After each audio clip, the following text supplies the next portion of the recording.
Mesdames et messieurs, bonsoir et bienvenue dans cette édition. Ce soir encore, la RTG s'invite chez vous à travers ses actualités. Voici les titres. Impulsion du président général Mamadi Doumbouya, couverture médicale des agents publics, Caisse nationale de prévoyance sociale, revalorisation des pensions des retraités. Vote de la diaspora, étape décisive pour l'inclusion. Plus de 125 000 électeurs concernés par le scrutin du 21 septembre. Écho d'un patrimoine en péril, 50 jeunes orphelins à l'école des anciens. Un mois d'apprentissage pour ranimer les sonorités oubliées, une tradition qui refuse de mourir. C'est tout pour les titres. Parlons à présent de processus électoral. La voix de la diaspora au cœur du scrutin du 21 septembre. Plus de 125 000 Guinéens établis à l'étranger prendront part au vote. Pour ce faire, la Direction générale des élections a remis du matériel électoral au ministère des Affaires étrangères destiné aux 34 circonscriptions hors du pays. Reportage Amadou Touré, Abdul Razak Soma. Au ministère des Affaires étrangères, de l'intégration africaine et des Guinéens établis à l'étranger, la directrice générale des élections vient remettre officiellement ces matériels électoraux composés de cartes d'électeurs, les listes électorales définitives, les listes d'émargement, les kits bleus de bureau de vote aux autres départements à destination des 34 circonscriptions électorales pour le vote des Guinéens de la diaspora. C'est le ministère des Affaires étrangères qui va déployer les missions de supervision et qui sera chargé d'acheminer ce matériel et ces documents dans ses missions diplomatiques et consulaires. Et nous allons prendre la partie technique, c'est-à-dire la Direction générale des élections va envoyer des informaticiens parce que nous sommes en train de digitaliser le processus électoral en Guinée qui vont se charger des résultats. Mais en ce qui concerne la mise en place des bureaux de vote, la distribution des cartes d'électeurs et la constitution des commissions administratives de centralisation, toute cette question revient au ministère des Affaires étrangères. Au nom du ministre Dr Maurice Andan Kouyaté à mission, le secrétaire général de ce département a salué la proactivité du gouvernement dans la mise à disposition de ces matériels avant de rassurer les responsables de la Direction générale des élections de la mise en place des dispositions pour un acheminement rapide de ces matériels indispensables à la bonne tenue du scrutin dans les ambassades concernées. Nous avons reçu aujourd'hui tous les matériels électoraux et c'est le lieu de rassurer tout le monde que ces matériaux sera acheminé vers toutes les ambassades et les dispositions pratiques sont déjà prises. Dès demain, nous allons engager le processus pour que les matériels arrivent dans nos différentes missions diplomatiques et consulaires. L'envoi de ces matériels pour le vote des 125 271 Guinéens établis à l'étranger recensés lors du RAVEC représente pour plusieurs observateurs la preuve d'une démarche inclusive et de transparence dans l'organisation des futures échéances électorales. Cap sur Cancan, où la presse locale a été rappelée à ses responsabilités. Un point de presse a mis l'accent sur l'éthique et la déontologie, mais aussi sur la lutte contre les discours de haine en période électorale. Djamokaba.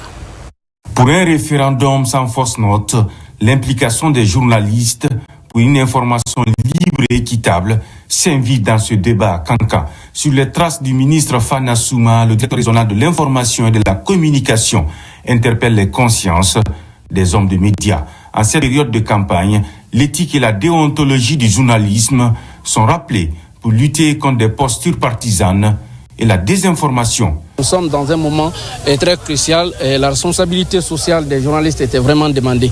Donc je demande à tous les hommes de médias ici à faire preuve de montre, non seulement dans la collecte de l'information, mais dans le traitement et la diffusion de l'information. Et nous devons mettre en avant la paix parce que la Guinée est avant nous tous.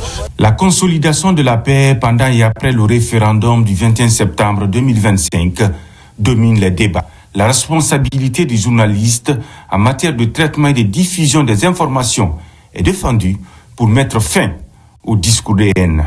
Cultivons la paix. Il faut vraiment éviter aussi le deuxième volet de cette communication, de relayer des discours irrévérencieux, de relayer des discours des propos qui sont de nature à diviser, des propos qui sont de nature à mettre le feu. En partageant les ambitions du ministère de l'Information et de la Communication ici à Kankan, Mamadi Kansan Doumbouya renouvelle son appel pour qu'il règne la stabilité dans la savane guinéenne. Là-dessus, il engage la presse locale à assumer sa responsabilité vis-à-vis de la société.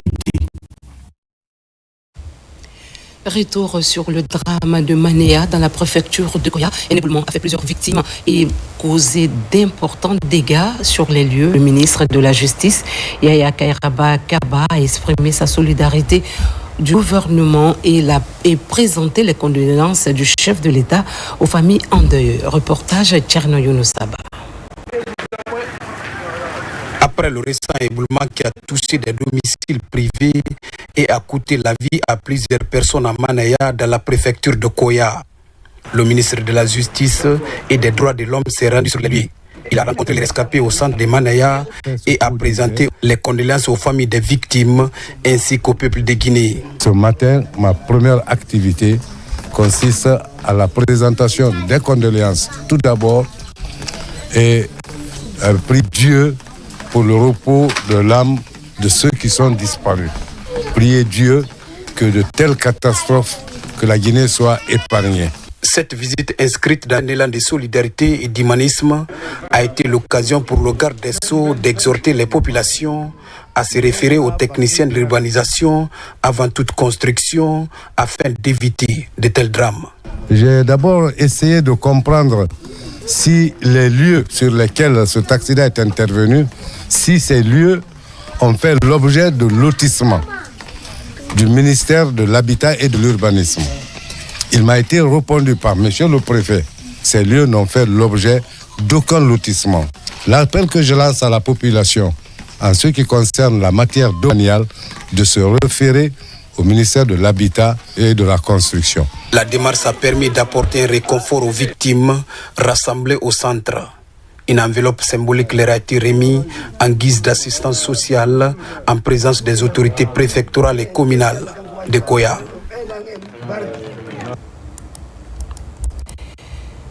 Et puis, cet élément de la présidence qui vient juste de nous parvenir à Kaloum. Ce mercredi, les habitants ont accueilli un moment singulier. Le chef de l'État au plus près de son peuple à vélo, le général Mamadi Doumbouya, a sillonné les rues de la presqu'île, saluant et échangeant avec les citoyens. Un geste de proximité qui rompt avec le protocole. Reportage Fatoumata Kourouman, Cheikh Mabinti Silla. À Kaloum, cet après-midi, l'image a de nouveau marqué les esprits. À vélo comme à son habitude, le président de la République, son Excellence, le général Mamadi Doumbouya, a parcouru le boulevard Lansana Conté sous les regards admiratifs et les acclamations des populations. D'un coup de pédale simple mais symbolique, le chef de l'État a rejoint le carrefour du port autonome de Conakry.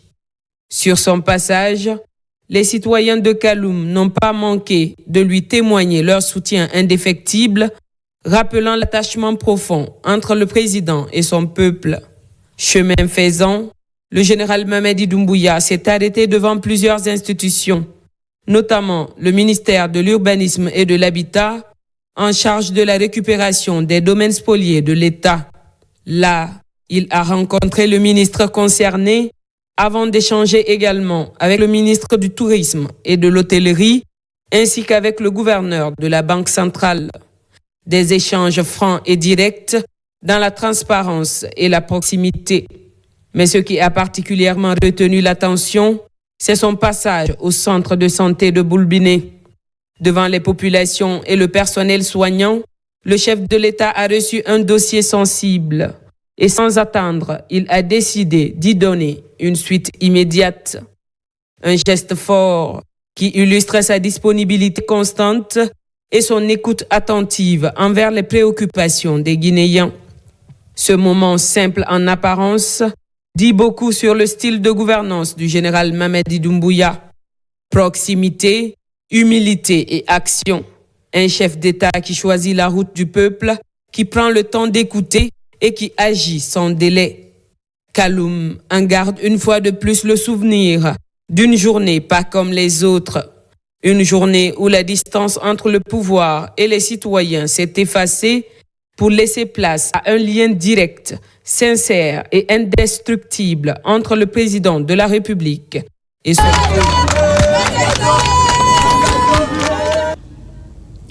Et puis le séjour des élèves du Prytanée militaire de Guinée au Ghana se poursuit sous le signe de la découverte, de l'apprentissage et de l'ouverture sur le monde dans le cadre d'une colonie internationale à travers l'initiative Simandou Academy, l'une des composantes clés du programme Simandou 2040. Ces jeunes multiplient les activités pédagogiques et culturelles. Fatoumata Koroma.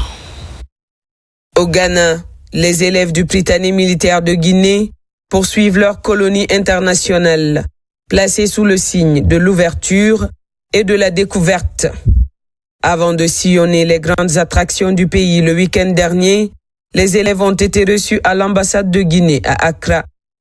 L'ambassadeur leur a prodigué des conseils empreints de patriotisme et de responsabilité, les exhortant à cultiver l'excellence, la discipline et le sens du devoir, valeur cardinale du Prytanée militaire. À la découverte des trésors naturels du Ghana, la première grande étape a conduit les élèves au parc national de Kankoum, l'un des joyaux écologiques d'Afrique de l'Ouest. Situé dans la région centrale du Ghana, ce site unique, couvrant 375 km² de forêt tropicale, est célèbre pour sa passerelle suspendue de 350 mètres, reliant 7 cimes d'arbres où les jeunes élèves ont pu observer une biodiversité exceptionnelle. Notre présence ici aujourd'hui au parc national Kankoum permet aux élèves de s'adapter à la nature, de connaître un peu l'environnement auquel la forêt ghanéenne est composée et de faire aussi des activités qui vont les permettre de développer leur aspect physique et intellectuel. Aujourd'hui, nous avons visité le parc national Kankoum du Ghana. C'est un site touristique où l'on trouve des choses diverses, comme les 7 ponts situés à 350 mètres de hauteur et 500 mètres de longueur. Bon, au début, comme j'entendais les rumeurs qui disaient que le pont était très haut, ça faisait peur, c'est difficile de traverser, d'autres même retournent, d'autres crient. J'avais eu peur, mais j'ai dit que je vais essayer, mais il ne faut pas rater cette opportunité. Donc j'ai pris le courage, je suis partie. Et au début, j'avais fait le premier pont, j'avais peur parce que ça se remuait, les gens parlaient. Mais au deuxième pont, j'ai vu que ça ne faisait pas peur du tout, qu'il fallait juste marcher et attraper les cordes du bord. Je remercie Monsieur le Président de la République pour nous avoir permis d'effectuer ce voyage au Ghana, car ça nous a permis d'apprendre beaucoup de choses comme l'anglais, de renforcer en anglais, de découvrir plein d'autres endroits comme le parc Kwame Nkrumah et ce centre national Kankoum. Non loin de là, les élèves ont également découvert le Hans Cottage Botel, un lieu atypique construit sur pilotis, abritant plus de 90 crocodiles en semi-liberté. Dans un cas à la fois ludique et éducatif, ils ont observé ces reptiles impressionnants et appris, grâce aux guides, les particularités de leur écosystème. L'étape la plus émouvante fut sans doute la visite du château de Cape Coast, classé au patrimoine mondial de l'UNESCO. Ancien comptoir commercial portugais, devenu un centre majeur de la traite négrière. Ce lieu symbolise l'une des pages les plus sombres de l'histoire africaine. Dans les cellules des esclaves et devant la tristement célèbre porte du non-retour, les élèves ont mesuré l'ampleur du drame qui a marqué des générations entières. Une expérience forte, porteuse d'enseignement et de mémoire. Pour clore cette série d'activités, les pensionnaires ont profité d'un instant de détente sur la plage de l'Aboma, l'une des plus fréquentées d'Accra. Entre loisirs et cohésion, ce moment a permis de renforcer les liens fraternels au sein du groupe et de clôturer la journée sur une note de convivialité. Placée sous le sceau de l'excellence, cette immersion internationale illustre parfaitement la vocation du Prytanée militaire de Guinée. Former des citoyens éclairés, Disciplinés et conscients des défis de leur temps, capables d'incarner les valeurs de responsabilité et d'engagement prônées par le chef de l'État, son Excellence le général Mamadi Doumbouya. Revenons en Guinée, précisément à Mandiana. Les préparatifs de la campagne de récolte 2025 se précisent. La direction générale de la Sogikoda, sous l'égide du ministère de l'Agriculture, redéfinit un agenda d'assistance aux producteurs. Objectif, mécaniser la récolte, réduire les pertes et alléger la pénibilité. Reportage Fodé Camara. Après avoir dépassé le cap de plus de 21 000 hectares labourés sur le plan national, la direction générale de la Sogikoda est sur le terrain à Mandiana pour l'état des lieux du parc d'engins agricoles. Ici au centre de prestations agricoles, l'agenda de la campagne de récolte est dévoilé. Autre préoccupation, la réparation des équipements et le suivi du plan d'entretien-maintenance pour répondre aux attentes de mécanisation des producteurs. Aujourd'hui, on a dit d'encourager les producteurs à produire. Mais quiconque parle de la production, parle de la mécanisation. Aujourd'hui, un seul paysan peut produire 5 à 10 hectares. Mais un seul paysan ne peut pas récolter 1 hectare. Donc, il faut la mécanisation. La mécanisation qui a continué, nous demandons d'augmenter le nombre de laverdas. Du centre de prestations agricoles, direction la plaine de Suntudiana, où plus de 700 hectares sont cultivés. Ici, les opérations de labour ont été assurées par la société Sogikoda. Une politique de service public pour réduire les contraintes des paysans du labour à la récolte. Madame la ministre de l'Agriculture a bien voulu émettre une note. À partir du 1er septembre, nous allons commencer la récolte des riz de cycle végétatif de 3 mois, après 4 mois, 5 mois. Donc cette méthode a commencé petit à petit, va nous permettre de baisser la pression cette année sur nos machines. Donc il s'agit vraiment là d'une orientation de Madame la ministre de l'Agriculture que la Sogikoda s'évertue à mettre en exergue. L'agriculture est devenue, depuis l'arrivée du CNRD au pouvoir, donc du président de la République, le général président Mamadi Doumbouya, le pilier de l'économie nationale. Grande zone de production et centre de négoce du riz par excellence, la préfecture de Mandiana dispose aussi d'une rizerie pour faciliter la transformation du riz. Un dispositif à relancer pour accompagner la dynamique paysanne dans ce grenier très stratégique dans la savane. Nous avons ici une rizerie de taille. Donc il a eu à déceler tout ça là. Et ensemble, on leur a demandé vraiment de tout faire pour mettre l'usine en bon état, en activité. Par un programme réorganisé de mécanisation du labour à la récolte jusqu'à la transformation du riz, les autorités du ministère de l'Agriculture comptent lutter contre tous les dysfonctionnements. Des dysfonctionnements qui affectent le chiffre d'affaires des exploitations agricoles sur toute l'étendue du territoire national. Parlons maintenant d'éducation. Initialement prévue pour le 15 septembre, la rentrée scolaire 2025-2026 se tiendra finalement le 6 octobre prochain sur toute l'étendue du territoire national. Le ministre de l'Enseignement préuniversitaire invite élèves, encadreurs et parents d'élèves à respecter cette date. Déclaration recueillie par Abdul Aziz Baldé. Bien chers parents et parents d'élèves, j'ai le plaisir de porter à votre connaissance que la rentrée scolaire pour l'année académique 2025-2026, initialement prévue le lundi 15 septembre 2025, est reportée comme suit. Rentrée administrative le jeudi 25 septembre. Rentrée des élèves le lundi 6 octobre. Cette décision, après concertation avec l'intersyndicale de l'éducation et la Fédération guinéenne des associations des parents d'élèves, est motivée par la prise en compte des préoccupations de nos partenaires sociaux. Elle l'est également au regard de la forte implication du personnel enseignant dans la supervision des opérations de vote. Le ministère de l'Enseignement préuniversitaire et de l'Alphabétisation apprécie le sens de la responsabilité et la prise en compte de l'intérêt national qui a prévalu lors de la concertation avec les partenaires syndicaux. Il saisit également cette occasion pour réitérer son engagement indéfectible en faveur d'une éducation de qualité pour tous les enfants de Guinée. Il lance un appel à tous les citoyens et surtout aux enseignants pour accompagner les opérations de vote dans un esprit de paix, de citoyenneté. Vive l'école guinéenne, je vous remercie. En Guinée profonde, un autre sujet retient l'attention, l'effondrement du pont de Karambé entre Pita et Labé. L'ouvrage a cédé sous le poids du temps et des pluies, coupant totalement la circulation. Sur place, les autorités ont constaté les dégâts et pris des mesures sécuritaires. Reportage Sarah Fidine Diallo. L'île d'Épaule dans la commune urbaine de Karambé. Ce pont sur la route nationale reliant la préfecture de Pita à celle de Labé a finalement cédé.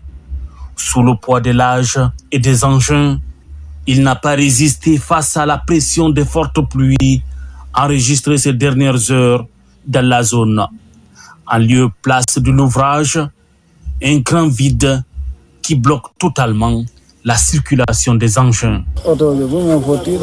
J'étais surpris, car je ne voyais que le goudron. C'est ainsi que la plus grande partie de mon camion était passée. J'ai entendu des bruits de pneus étonnants. Heureusement que je filais un peu. Personne n'a été blessé.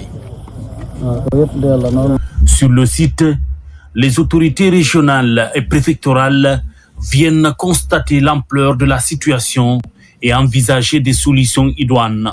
Nous avons été informés qu'il y a un pont qui a lâché. Les véhicules, les usagers sont bloqués de part et d'autre. On ne peut pas rester comme ça. Il faut venir sur le terrain, vérifier, voir de quoi il s'agit exactement pour pouvoir prendre les dispositions idoines et pouvoir aussi fidèlement remonter le compte rendu à nos chefs hiérarchiques qui vont nous aider à trouver solution à ce problème. Chez les usagers, malgré l'inquiétude et les contraintes, la patience reste le mot d'ordre afin de permettre aux autorités compétentes de proposer une piste de solution. Et puis, mesdames et messieurs, nous recevons pour vous ce soir Madame la ministre des Postes, des Télécommunications et de l'Économie numérique, Rose Paula Prismon. Elle est avec nous pour évoquer le lancement officiel du domaine national .gn et l'inauguration du Data Center national à Tier 3, si je prononce bien, madame. Tout à fait. Bonsoir Madame la Ministre. Bonsoir Madame, bonsoir à tous les fidèles téléspectateurs. Merci d'avoir répondu à notre invitation. Justement, parlons du Data Center, mais bien avant de parler du Data Center, Madame la Ministre, est-ce que vous pouvez nous parler de ces deux grands projets? Quelle est la portée de cet événement? Alors, d'abord, c'est moi qui vous remercie pour cette invitation et surtout l'opportunité que vous nous donnez d'expliquer au peuple de Guinée et d'ailleurs ce que c'est ces jalons. Nous lançons notre premier data center national de type Tier 3. Tier 3 parce que ça répond aux normes internationales de qualité, de transparence, de sécurité, de disponibilité en termes de services, et nous lançons aussi le nom de domaine national. Le nom de domaine .gn dont on a longtemps parlé. Ça fait plus de 20 ans que la Guinée aspire à gérer son domaine national. Ces deux jalons importants de notre souveraineté numérique, c'est pour dire désormais nous avons un endroit, un magasin où nous pouvons stocker nos données, un magasin où nous pourrons dire nos données critiques, nous avons le contrôle. C'est un moyen de nous assurer que nos données peuvent être accessibles, sécurisées dans un endroit sûr avec un service de qualité, à la fois pour l'administration publique, mais aussi pour le secteur privé. D'accord. Que représente le lancement du domaine national .g, surtout pour les citoyens, les entreprises et les institutions? Alors, quand on parle de domaine national .gn, c'est comme quand on dit un Guinéen avec un passeport ou avec une carte d'identité nationale, et ça, dans le domaine du numérique. C'est une façon désormais de nous affirmer dans l'espace numérique et de dire que voici les institutions qui nous appartiennent, qui relèvent de la Guinée. C'est notre passeport, c'est une souveraineté qu'on acquiert et dont désormais nous avons la gestion. Autrefois, celle-ci a existé, mais elle est restée longtemps utilisé par d'autres personnes qui le faisaient à notre place. Aujourd'hui, grâce à une vision impulsée par le chef de l'État, le général Mamadi Doumbouya, qui a voulu que à la fois ce contrôle nous revienne et qu'on ait des infrastructures solides qui puissent nous permettre de l'accomplir et ainsi aussi qu'on ait des personnes qui puissent l'exercer. Est-ce qu'on peut dire que nous avons maintenant notre souveraineté numérique? Notre souveraineté numérique est en train de s'acquérir et les deux jalons sont les principaux. Avoir notre nom de domaine national qui soit géré par nous et avoir des espaces où nous pourrons héberger nos données sur notre territoire, sur notre sol et qui puissent vraiment être administrés par des Guinéens et par des technologies qui soient reconnues à travers le monde. D'accord, nous allons maintenant parler du Data Center national. Quelle est sa particularité et en quoi se distingue-t-il des infrastructures déjà existantes? Alors aujourd'hui, on vous parle d'un Data Center de type Tier 3. Déjà, il faut savoir que ce data center a été financé sur le budget national et complètement à 100%. Grâce à un partenariat solide avec CapDC, qui est une structure internationalement reconnue. Ce data center national, je m'excuse, pardon.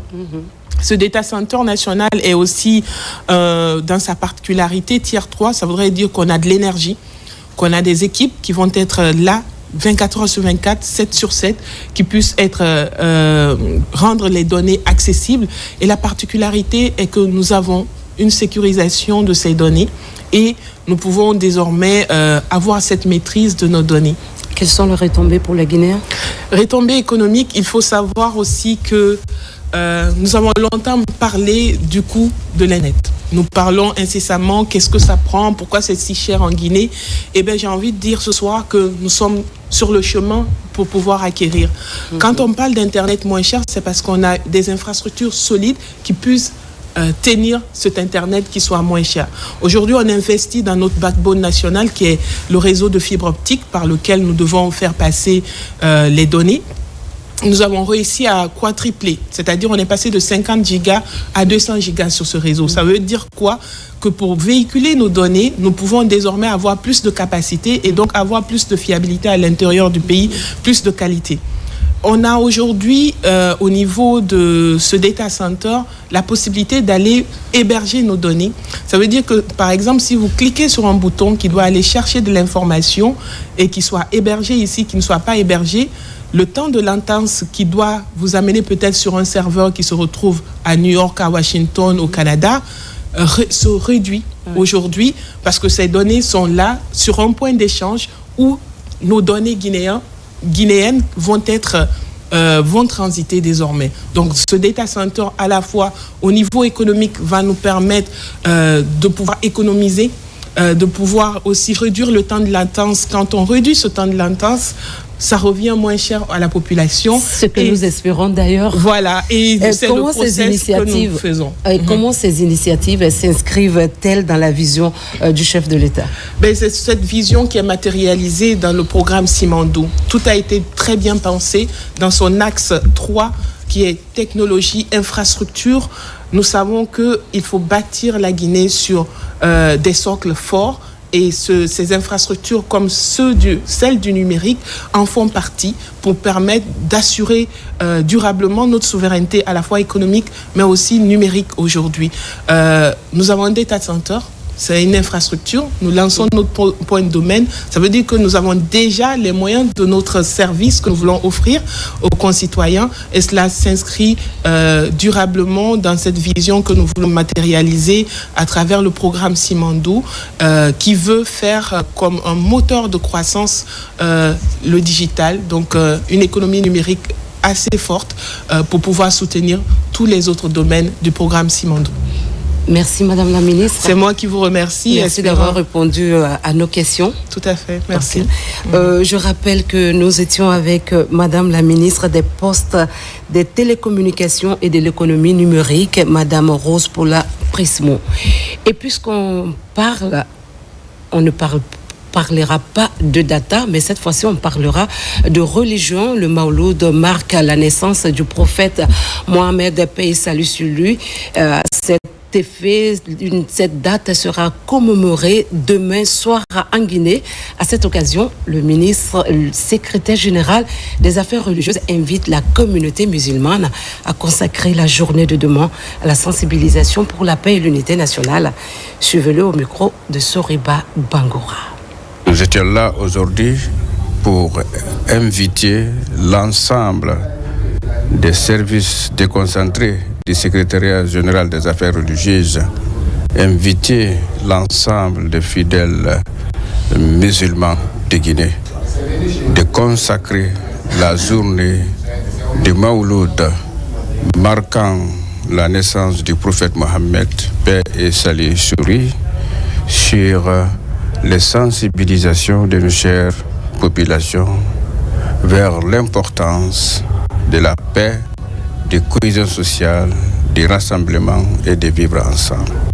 Et surtout les inviter très respectueusement à consacrer cette grande journée sur les prières ferventes en faveur de notre cher pays et en faveur du gouvernement, plus particulièrement en faveur du chef de l'État, président de la République, et son excellence général Mamadi Doumbouya, à qui Dieu a confié aujourd'hui la destinée de la Guinée.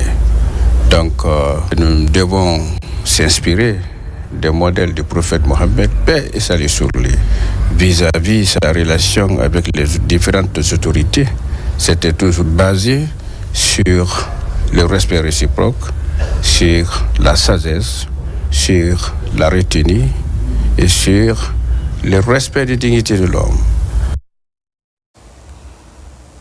Toujours dans le registre religieux, les pèlerins chrétiens catholiques sont de retour en Guinée, accueillis à l'aéroport international par les autorités religieuses. Ils reviennent de leur pèlerinage à Jérusalem avec des prières pour la paix dans le pays. Nous y reviendrons plus en détail dans nos prochaines éditions d'information.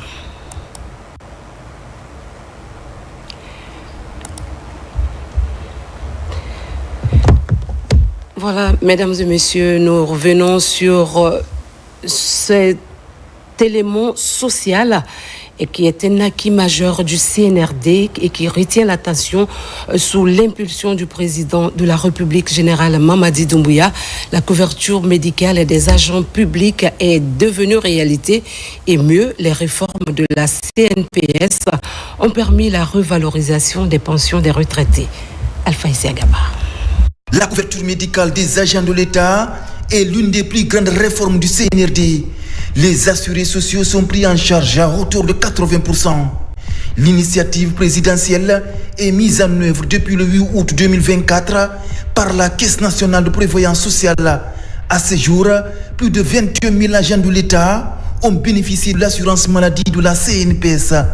Elhadji Abdoulaye Diary Diallo est un fonctionnaire en activité. Récemment, l'assuré social a été pris en charge à hauteur de 80%. Moi, je prends mon cas. J'avais besoin d'une paire de lunettes pharmaceutiques. La paire coûte 1 million de francs. Je n'ai payé que 200 000. Tenez-vous bien, même les produits pharmaceutiques. Les produits, si vous avez pas mis une ordonnance d'une valeur, par exemple, de 1 million, c'est un exemple que je donne, quoi. Vous ne payez que les 20%. L'autre là, c'est l'État qui paye. Vous savez, ça, c'est une chose impeccable. Extraordinaire, du jamais vu en Guinée à ma connaissance. Mais depuis 35 ans je travaille, mais c'est du jamais vu en Guinée. Et ça, je crois, c'est à saluer. Il faut saluer ces efforts du CNRD et puis surtout la directrice générale. Cet autre, c'est Ibrahim Assouri Tunkara qui vient d'accéder à la fonction publique. Aujourd'hui, il apprend avec joie la concrétisation d'un rêve vieux de plus de 60 ans. Désormais, Tunkara est un agent de l'État qui va bénéficier de la couverture médicale de la CNPS. Ça m'a beaucoup impressionné parce qu'avant on entendait cela, mais c'est maintenant là que nous avons su que c'est une réalité sur le terrain. Une fois qu'un agent maintenant est malade, l'État le prend en charge à 80%. Par rapport à l'hôpital, jusqu'au niveau de la pharmacie, à l'achat des produits pharmaceutiques. Par exemple, les produits à 100 000 francs, tu verras que les 80% sont payés par l'État. La Caisse nationale de prévoyance sociale s'occupe aussi de la pension des retraités de la fonction publique. Au-delà de la révalorisation et l'uniformisation de la valeur monétaire du point d'indice, aujourd'hui, c'est le virement qui est d'actualité à la CNPS. Ce technicien à la retraite a fini son recensement biométrique. Le plus grand acquis aujourd'hui du CNRD, c'est la valorisation de la pension et la prise en charge médicale. Les deux points-là et la numérisation. Avant, les gens étaient payés par trimestre. Actuellement, on est payé maintenant par mois. Chaque mois, tu as ton bulletin. Et actuellement, il y a une grande avancée. Après l'enrôlement tout récemment, on a numérisé entièrement le système. Et ils vérifient tout.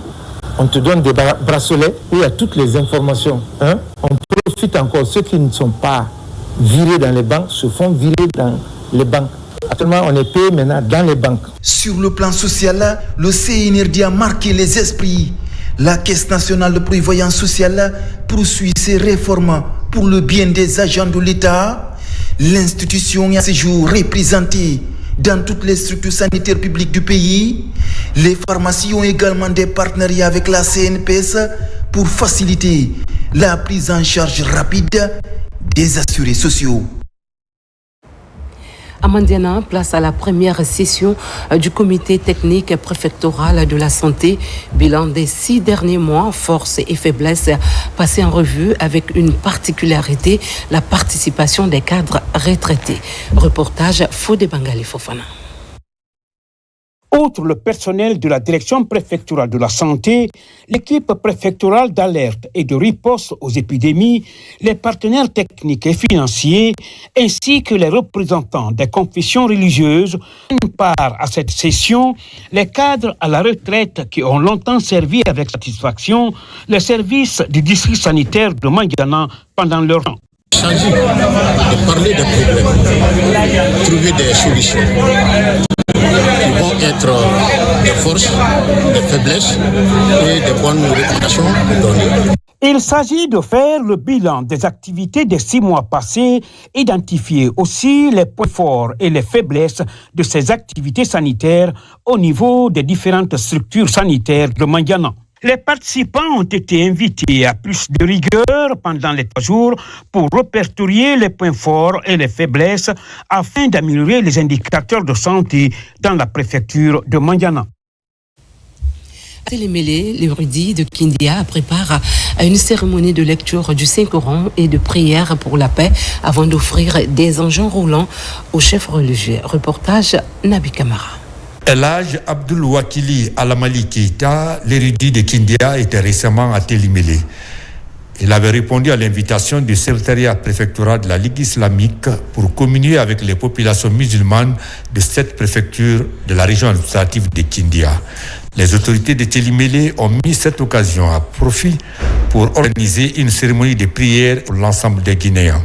C'était dans la mosquée centrale de la commune urbaine de Télémélé où l'érudit de Kindia a offert des motos et une voiture 4x4 aux imams, au secrétariat préfectoral, communal et leur démembrement dans la préfecture de Télémélé. C'est une première fois, il faut le reconnaître, de vivre ces événements pareils. Recevoir un érudit, l'érudit de la Basse-Côte, l'érudit de Kindia, dans notre préfecture, la préfecture de Télémélé, et qui viennent accompagner le bureau secrétariat préfectoral de la Ligue islamique. Comme ça, c'est une première. L'érudit de Kindia a offert également des enveloppes symboliques à tous les bénéficiaires de ces engins roulants. Un geste de haute portée sociale et humaine qui a marqué les fils de Télémélé. Nous sommes très contents du geste inestimable de l'érudit Abdul Wakili Almati Keita. Il prouve à suffisance qu'il est au service de l'islam et de tous les musulmans. Que Dieu le protège. Le préfet a presque dit l'essentiel. Tout ce qu'on peut ajouter, c'est des prières pour notre érudit qui nous a honorés et honoré l'islam. Sincèrement, merci à Elhaj Wakil Keita. Toutes ces cérémonies ont été présidées par le gouverneur de la région administrative de Kindia. Côté culturel, une initiative redonne vie aux instruments traditionnels menacés de disparition.